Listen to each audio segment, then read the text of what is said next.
Inflation can be the silent killer of a good retirement plan. Hey, welcome to the Ease into Retirement podcast. I'm Tom Mosley, your host, and I promise you if you'll give me 15 minutes, we'll do our best to increase your financial knowledge. Now, if you're a regular listener to the podcast, and I want to encourage you to subscribe to the podcast so that you get that little email reminder. And every week when it comes out on Thursday, you'll be reminded to go and listen to it. And I know you subscribe to things and then you forget you have them if you don't get those reminders. So that's why we send them out. But if you're a regular listener, you know that this is the third part of a proposed 7-part series on the financial house and building a financial house you can live in retirement. And today, the first two episodes that was number 22 and 23. If you want to go to our website, it's easepodcast.com, or you can go to our regular company website, easeintoretirement.com, and you can find the podcast through there. But we encourage you to subscribe so that you'll get that regular reminder to get on there and listen every week. But if you've been listening, you know we've had 2 of these on income so far. Number 22 and 23 discussed all of the aspects of building a financial house. And when you start to build a retirement plan, the foundation of that retirement plan is your income. But related to that is the very next step, and this is number 24 of our podcast, and that is inflation. And inflation, when we call it the silent killer, you may have heard from a health standpoint, high blood pressure referred to somewhere in your life as being a silent killer. It's something that you have and you don't really know, you don't really feel it until maybe sometimes, and it shows up in other ways until maybe sometimes it's too late and it becomes a silent killer. That's exactly what inflation does to a retirement plan unless you've taken note of it and unless you've addressed it. Now, I want to talk about several aspects of it today. Number one, I want you to establish in your mind and understand that inflation makes a bigger impact on your retirement income flow than you really think, than most people think at least. Inflation makes a big impact. Now, there's a lot of talk. I'm making this podcast in June of 2021. Now, when you listen to it is irrelevant because most of what we talk about is specific to inflation and how it impacts your retirement plan at whatever year that you're doing it. But particularly in 2021, there's beginning to be constant concerns about inflation. What causes inflation? Lots of things. But at the time I'm making this, lumber has gone up about 100% in cost in just the past couple of months. Housing prices have jumped about 15 to 20% in the past few months.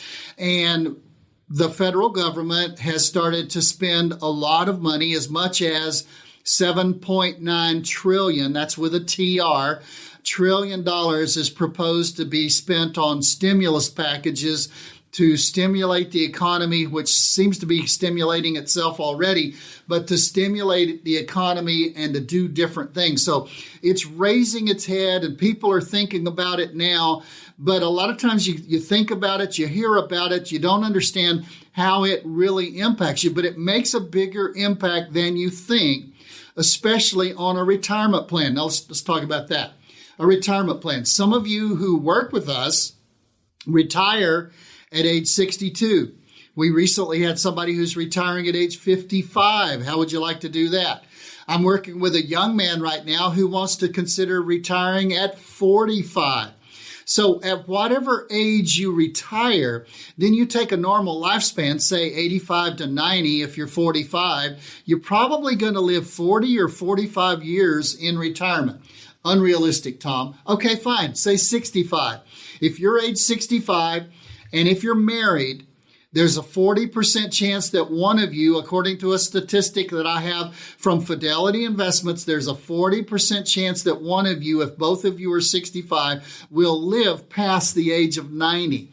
So that's a 25-year retirement right there. So it's not 40, but it's 25 years of dealing with inflation. Now, here's what we're talking about. If you take a $1 million in a bag and you bury it in your backyard.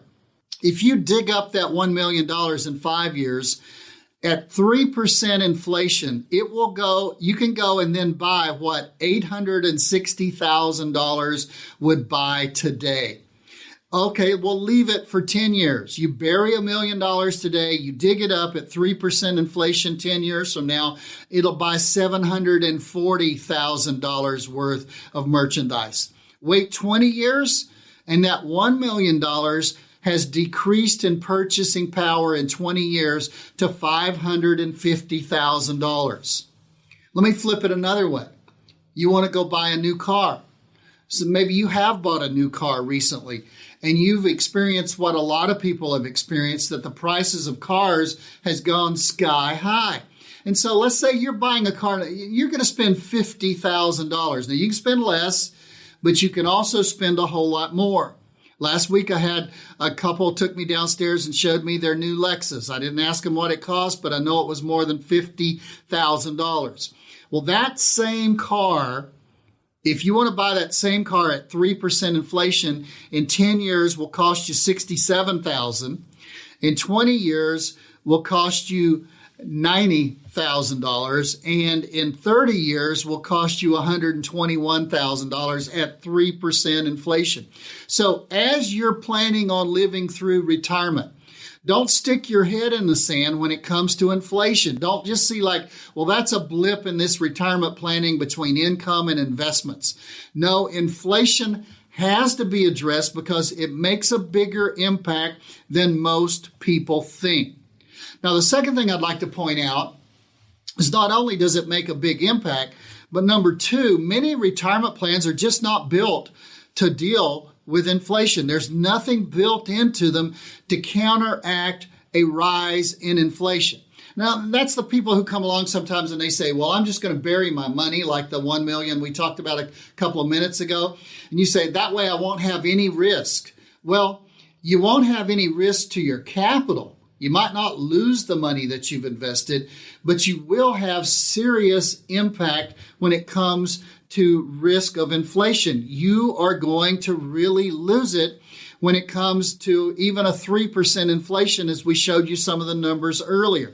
And I've seen, and most retirement plans aren't built in because a lot of people work with those who say, well, let's just invest your money and take out a certain percentage of money every single year. Save 3.5% or 4%. So if you've got $1 million and you're working under that philosophy, a lot of people call it the Monte Carlo model, and you go and you say, well, let me take out 3.5%. Well, if you've got $1 million, you're going to take out $35,000 a year. I got some issues with that, because what if that $1 million goes to $800,000? And you start to take out 3.5%, that year you're not going to get $35,000. Your pot of money's gone down, so your 3.5% is really only $28,000 that year. Hey folks, thank you for listening to today's episode of the Ease into Retirement podcast with Tom Mosley. Just a quick reminder that if anything you've heard so far today has hit home for you, maybe it's something you're dealing with, maybe it's just something you want to learn a little bit more about, there will be a complimentary downloadable giveaway on Tom's website, specifically prepared for this week's episode, that you should check out. Just go to easepodcast.com.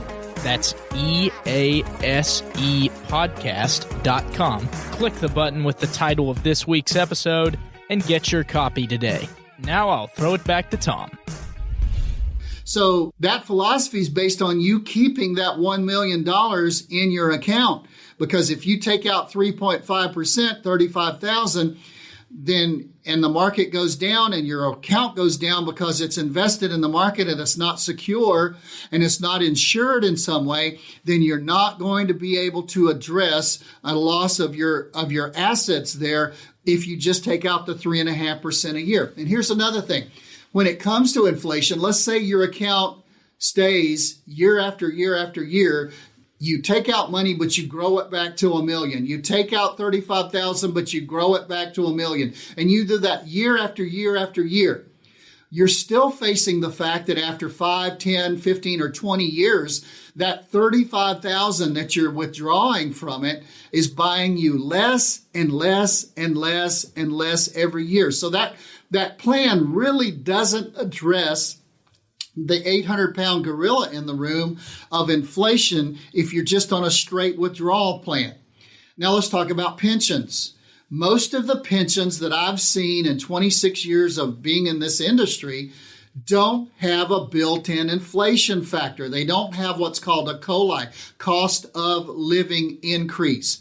And even if you've got something like STRS, or the state teacher's pension, or PERS, the public employee pension here in California, even if you've got something like that, those pension increases are capped at 2% per year.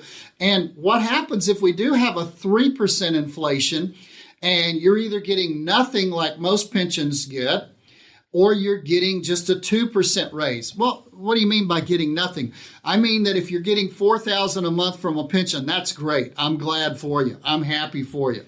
But the problem is the next year you're getting $4,000, and the 5th year you're getting $4,000, and the 10th year you're getting $4,000. And that pension that looked so good at the beginning, 20 or 25 years later, has diminished in purchasing power because of the impact of inflation. Even at 2%, if we have a real 3% gain in inflation, you're still losing 1% per year.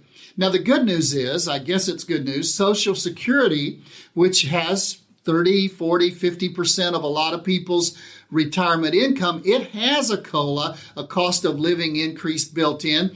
But there's several years in the past decade, we've gotten no cost of living increase with Social Security.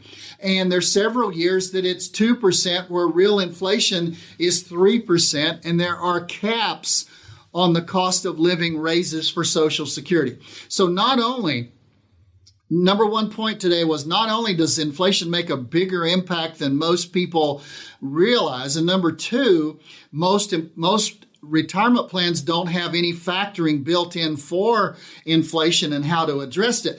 Number three, let's talk about how you can protect yourself against inflation. Well, there's several things I would do. The first thing I would do if I were you and you want to protect yourself against inflation, let's say you're not retired yet, and let's say you do have a pension, which a few of you do. Number one, find out.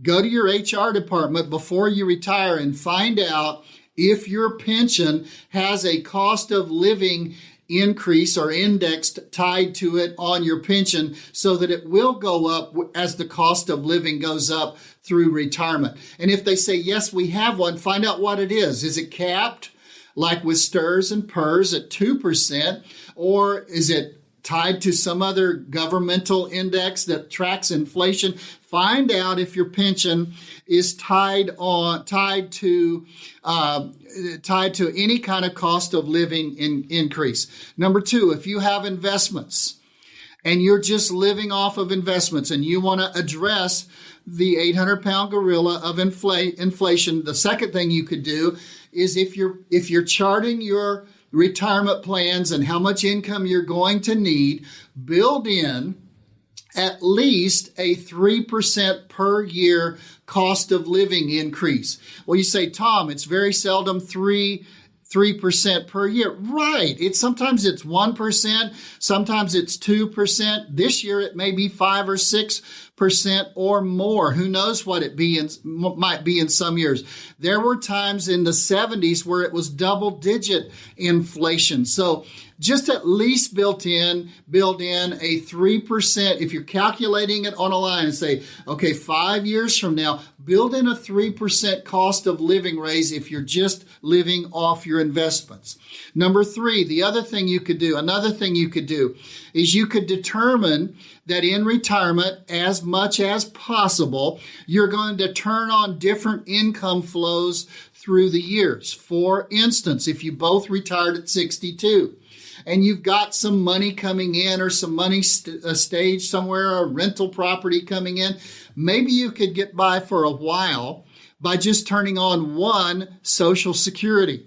So with your Social Security, your rentals, maybe part-time income, or some other little trickle of funds that you have coming in, you might be able to meet your budget without turning them all on. That'll do two things. That'll allow you to turn on an additional income flow boost a little bit later, and that will allow your Social Security to grow at 8% per year projected about every year you wait to turn it on up until the age of 70. At 70, turn it on because it doesn't get any better after that.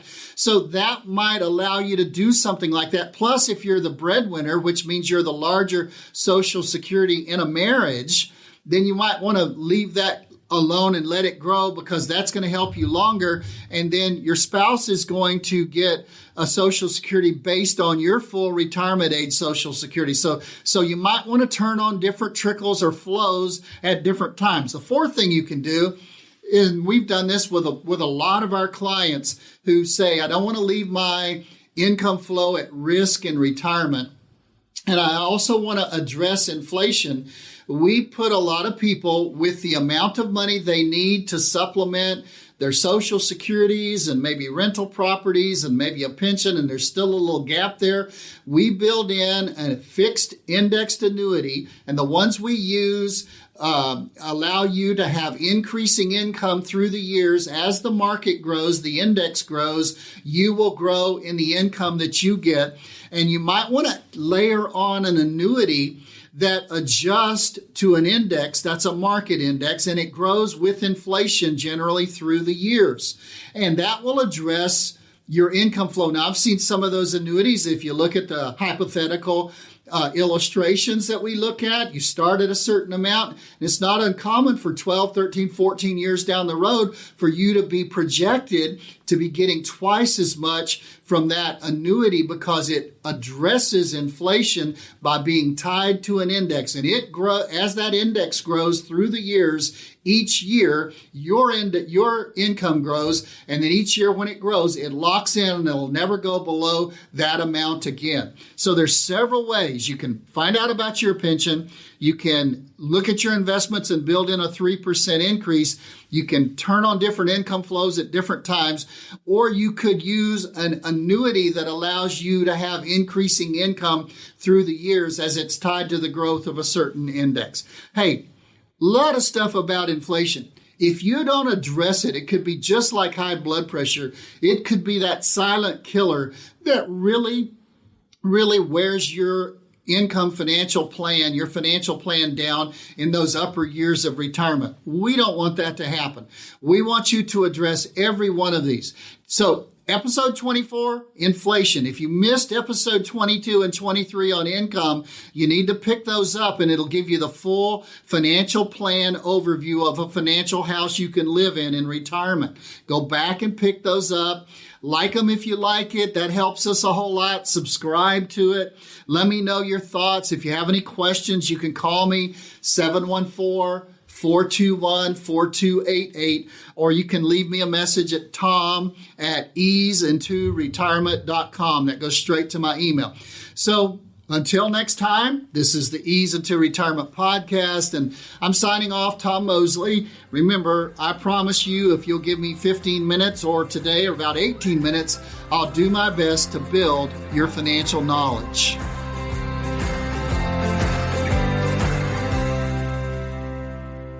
Investment advisory services offered only by duly registered individuals through AE Wealth Management, LLC. AE Wealth Management and Mosley Insurance and Financial Services are not affiliated companies. Investing involves risk, including the potential loss of principal. Any references to protection, safety, or lifetime income generally refer to fixed insurance products, never securities or investments. Insurance guarantees are backed by the financial strength and claims-paying abilities of the issuing carrier. This podcast is intended for informational purposes only. It is not intended to be used as the sole basis for financial decisions, nor should it be construed as advice designed to meet the particular needs of an individual's situation. Mosley Insurance and Financial Services is not permitted to offer, and no statement made during this show shall constitute tax or legal advice. Our firm is not affiliated with or endorsed by the U.S. government or any governmental agency. The information and opinions contained contained herein provided by third parties have been obtained from sources believed to be reliable, but accuracy and completeness cannot be guaranteed by Mosley Insurance and Financial Services. Ed Slott's IRA Advisor Group is a paid membership educational organization comprised of professionals of varying credentials. Membership in this organization does not imply a set level of skill or training. The logo and or service mark is the property of their respective owners, and no endorsement of Tom Mosley is stated or implied.